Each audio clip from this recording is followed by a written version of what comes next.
duties in this House, I shall have further such meetings later today. Mr. Philip Dunn. Speaker, could I echo yours and the Prime Minister's comments in respect of Sammy Woodhouse from these back benches? Does my right honourable friend believe that today's announcement of the UK life sciences sector's significant investment to work alongside the NHS using genomics and AI to help diagnose major diseases early shows that world-class life sciences companies such as Agilent in my constituency will continue to invest in the UK to help the NHS improve patient outcomes post-Brexit? Well, Prime Minister. Can I say to my honourable friend that this investment is indeed a significant one. £1 billion investment. It will deliver a state-of-the-art research and development facility in the UK. It will support 650 jobs. It's absolutely right that this does show the opportunities available to the UK post-Brexit. It also shows the advantage of our industrial strategy with AI right at the heart of that and recognising the importance of AI in the health sector in the future. This is a very significant investment. It will support jobs in the UK. It will support other employment in the UK and our economy in the future. Mr. Jeremy Corbyn. Thank you, Mr. Speaker, and I join yourself and the Prime Minister in welcoming Sammy Woodhouse to Parliament today, and it's a typical act of your generosity to refer to her in the gallery today so that others may be emboldened to deal with the horrors of the rape crisis that we face. Mr. Speaker, I'd also like to express our sympathies to the family of Luke Griffin from Merseyside, who was killed in Kabul last week alongside 5 fellow G4S workers who were Afghan nationals. Luke had previously served in the 16th Regiment of the Royal Artillery. Mr. Speaker, while we debate the critical issue of Brexit, we must not neglect the crisis facing millions of people across our country. Last week, I wrote to the Prime Minister about the scathing report of the UN Special Rapporteur on this government's brutal policies towards the poorest in Britain. As of now, I've received no reply from the Prime Minister. But when the Prime Minister read the report, what shocked her more? Was it the words the UN used, or was it the shocking reality of rising poverty in Britain? Prime Minister. I say to the right honourable gentleman, and we have been clear, as my right honourable friend, Secretary of State for Work and Pensions has been, that we don't agree with this report, because what we actually see... No, we don't agree with this report. What we actually see in our country today is absolute poverty at record lows, more people in work than ever before, youth unemployment almost halved, wages growing, and that's because of the balanced approach that we take to our economy, a Conservative government delivering for the British people. Mr. Speaker, it could be that she doesn't agree with it because it's an unpalatable truth that's in that report. Yes. The new Work and Pensions Secretary seems to have taken a lesson from her and created a hostile environment for those that are claiming benefits. Yes. One of the government's policies that's causing the greatest anxiety and poverty is universal credit. Absolutely. The UN rapporteur, Professor Alston, said it was fast falling into universal discredit. Yeah. When will the Prime Minister demonstrate some of her professed concern about burning injustices and halt the rollout of universal credit? Prime Minister.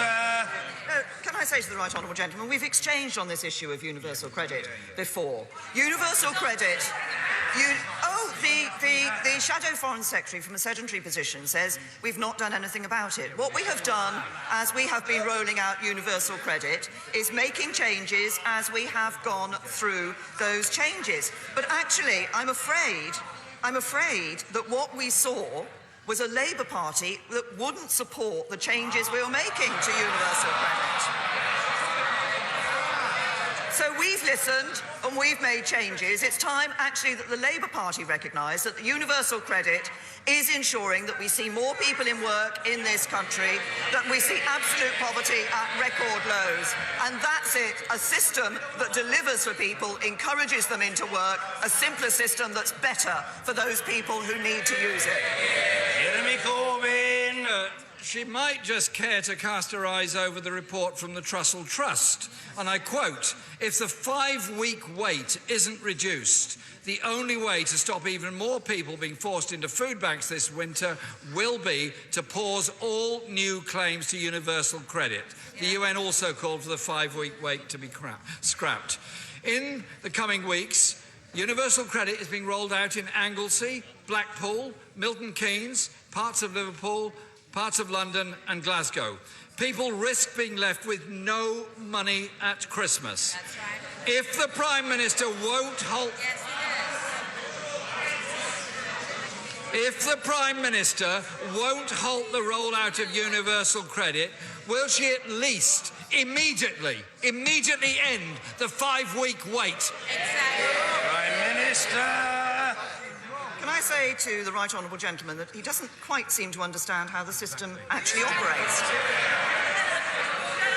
No one has to wait for money if they need it. We've made advances.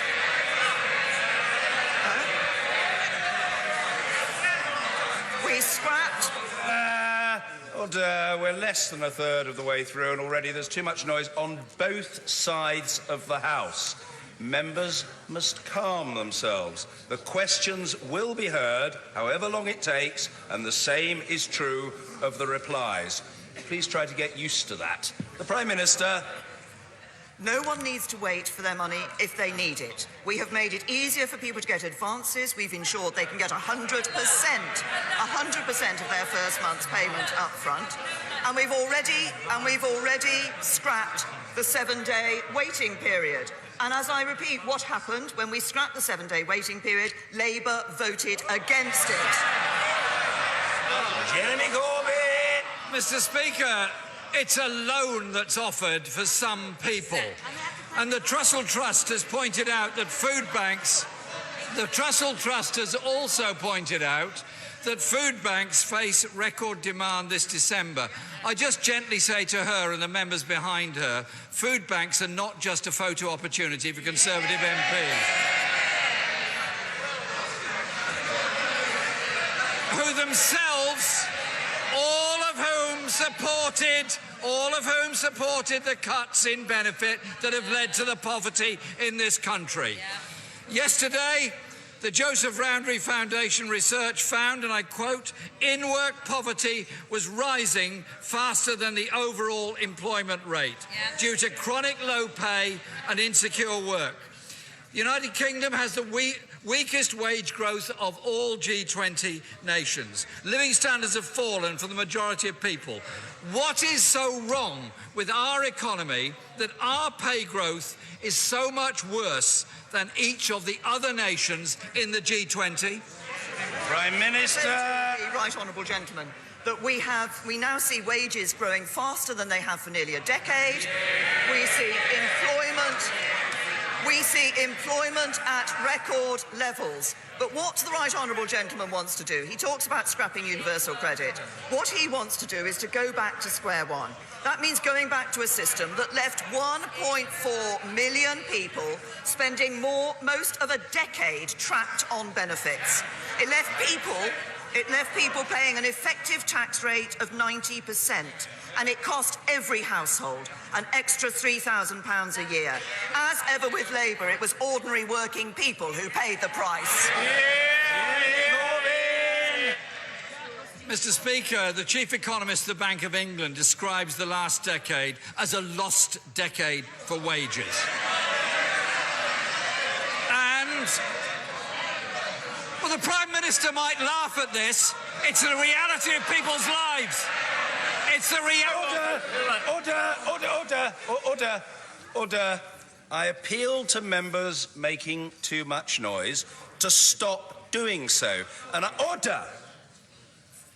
And I say very gently to the junior minister on the back bench, who is making far too much noise, but he's ordinarily a good-natured and genial chap.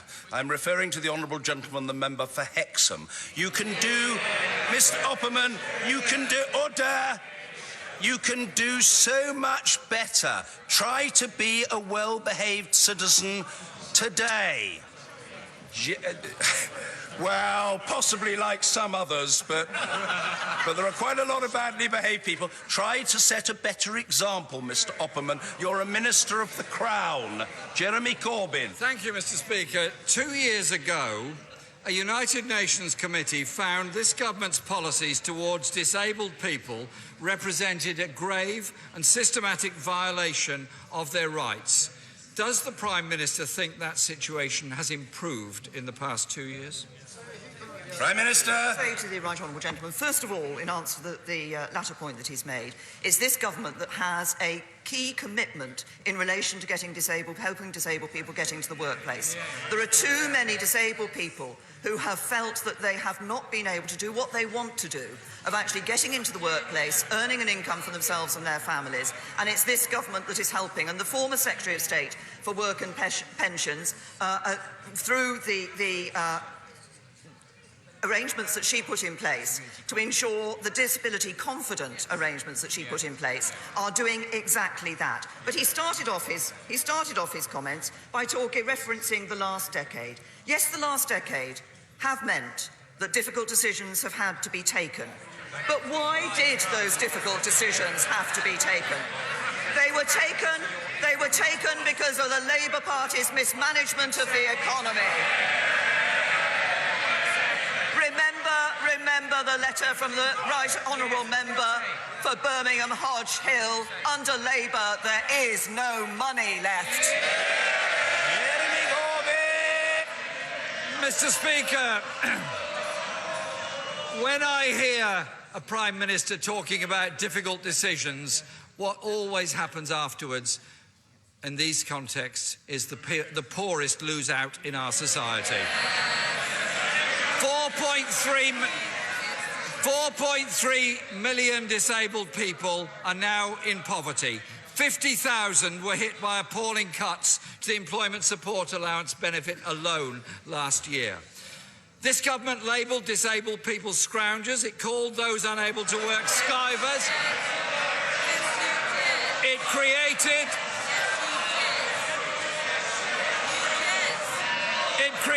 a Order. I don't need any advice from the Home Secretary. He should seek to discharge his own obligations in his office to the best of his ability. I require no advice from the Right Honourable Gentleman on the discharge of mine. Be clear about that. Jeremy Corbyn. Thank you, Mr. Speaker. This government also created a hostile environment. Mr. Speaker, this government created a hostile environment for the Windrush generation.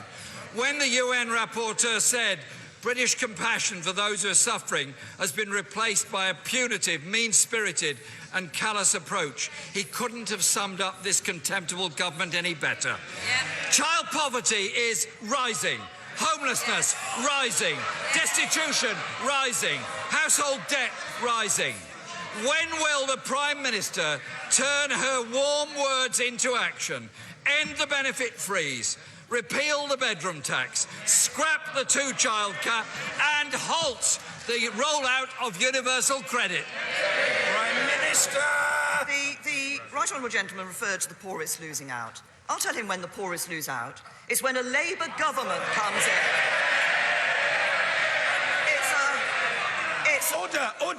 Order.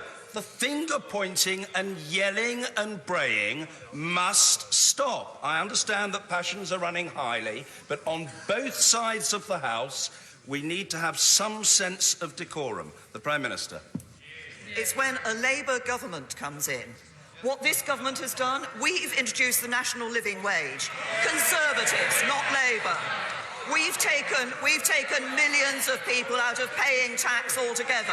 Conservatives, not Labour. Under this government, 3.3 million jobs have been created.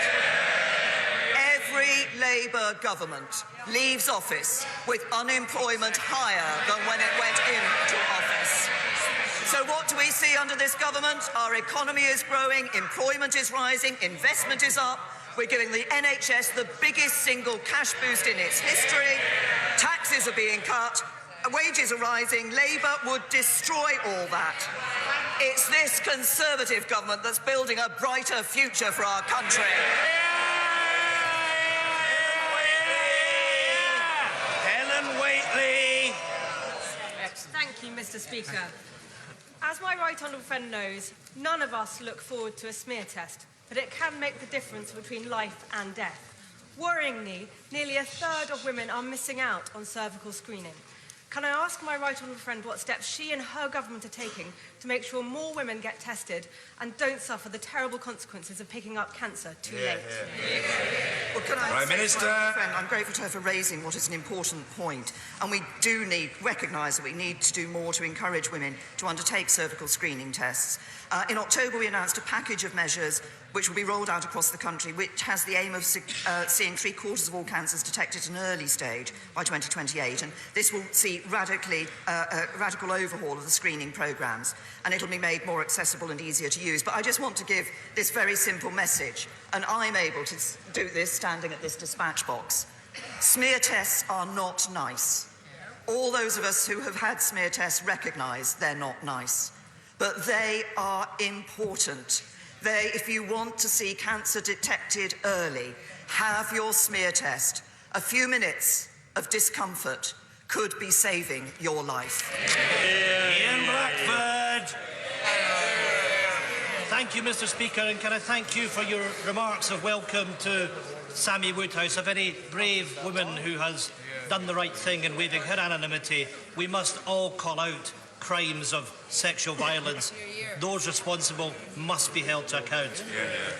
Mr. Speaker, we were promised strong and stable. What we have is a government in crisis.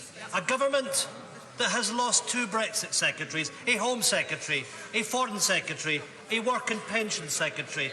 A government that has suffered from 3 consecutive defeats in just 2 hours. The first government to do so, Mr. Speaker, in 40 years.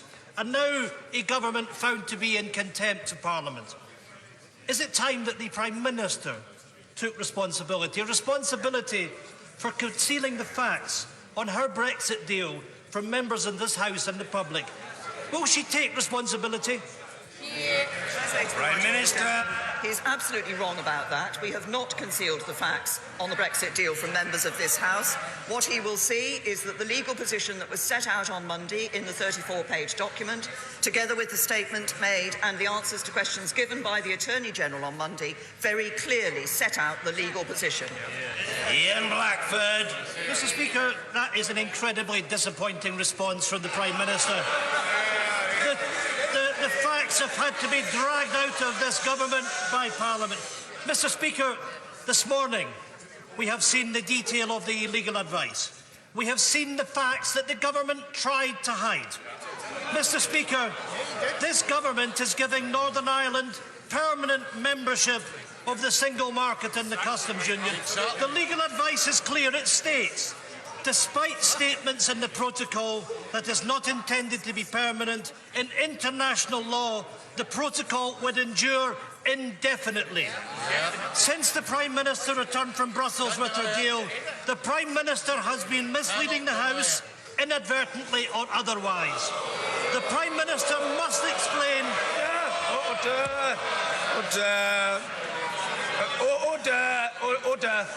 Order. There can be no suggestion of otherwise. The right honourable gentleman must make it clear that there is no suggestion that the government is misleading the House deliberately. There can be no question of that. If the right honourable gentleman wants to use the word inadvertently, which people do now and again, he can, but there must be no ambiguity on the point. And I ask the right honourable gentleman to clarify that matter and to order. No, I don't need any advice from anyone. I know exactly what I'm doing, and the right honourable gentleman must comply. Mr. Ian Blackford. Mr. Speaker, I did use the word inadvertently, and I repeat it. That since the Prime Minister has returned from Brussels with her deal, the Prime Minister has been misleading the House, perhaps inadvertently. The Prime Minister...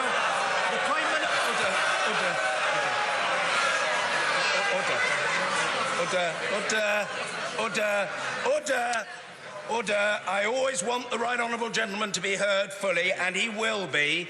but there can be no imputation of dishonour, and the insertion of the word perhaps suggests the right honourable gentleman wants to keep his options open. The option of imputing dishonour does not exist. That word must now be removed. Please rephrase, continue and complete. Briefly, Mr Ian Blackford. Mr. Speaker, I say again inadvertently. Mr. Speaker, the Prime Minister must explain. The Prime Minister must explain why she continues to deny Scotland the rights and opportunities that her deal offers to other parts of the United Kingdom. Minister. I say to the right honourable gentleman that I think what he will see, if he makes a careful analysis of the statement that the Attorney-General made in his answer to questions on Monday, and of the legal position that was set out by the government, in many ways unprecedented, that the government actually published such a 34-page document, he will see that the advice that he is holding in his left hand has no difference from the statement that was given. Indeed, I might take up the personal challenge from the right honourable gentleman. I have myself said on the floor of this House that there is indeed no unilateral right to pull out of the backstop. What I have also said is it is not the intention of either party that the backstop should A, be used in the first place, or should B, if it is used, should be anything other than temporary. And he finishes off by saying once again that he wants to look to what Scotland should have from the deal. We are leaving the European Union as the whole United Kingdom. We will negotiate as the whole United Kingdom. For the interests of Scotland, remaining in the internal market of the United Kingdom is the most important economic interest. And for the interest of Scotland coming out of the common fisheries policy, which is in our deal and our policy and not his. Gordon Henderson. Mr. Speaker, my local authority, Swale Borough Council, is being asked to find land for thousands more homes, and my constituents in Sittingbourne and Sheppey are not happy. Over the past 20 years, we've seen large-scale housing developments that have transformed our area. We feel we've already accepted more than our fair share of new housing. So will my right honourable friend, the Prime Minister, urge her ministers to take steps to reduce the housing targets being imposed on Swale? Prime Minister. Can I say to my honourable friend, I absolutely recognise the concern that he raises and the fact that often people are concerned when they see proposals for new development in their areas. But we do need to build the homes that the country needs so that everyone can afford a decent, safe place to call their own, and we need to help more people onto the housing ladder. There are young people today who worry that they will not be able to get onto the housing ladder, and I'm sure my honourable friend shares my determination to ensure that they are able to do so.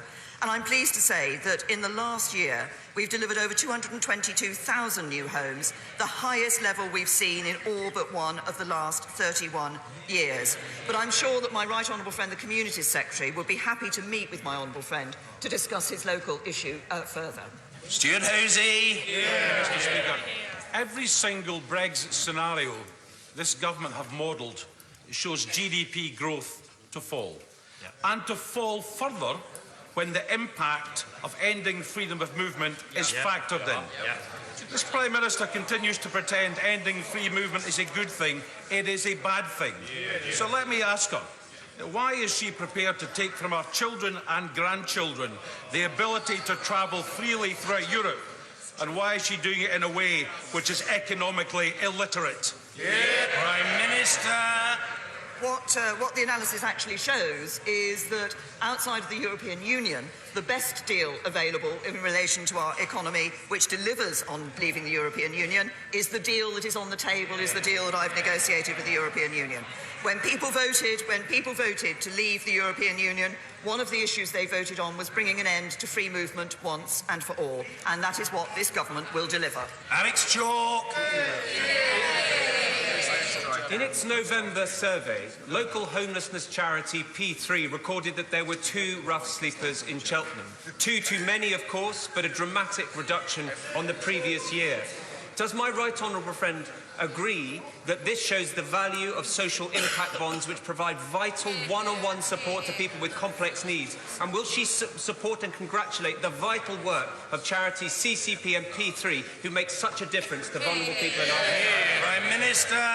Can I say to my honourable friend that he raises a very important issue, and yet we are all concerned about the question of rough sleepers. But as he says, it's about finding the solutions and the ways through that is important. And I'd like to commend him for the excellent work he's been doing and campaigning on these issues on homelessness, rough sleeping and social impact bonds. And I'd like to congratulate P3 and CCP in Cheltenham. I think the rough sleeping social impact bond, which is designed to support individuals who've spent a long time within the homelessness system and to reduce rough sleeping in the long term by helping them to access the support and services they need, is a very important step forward. And I congratulate those organisations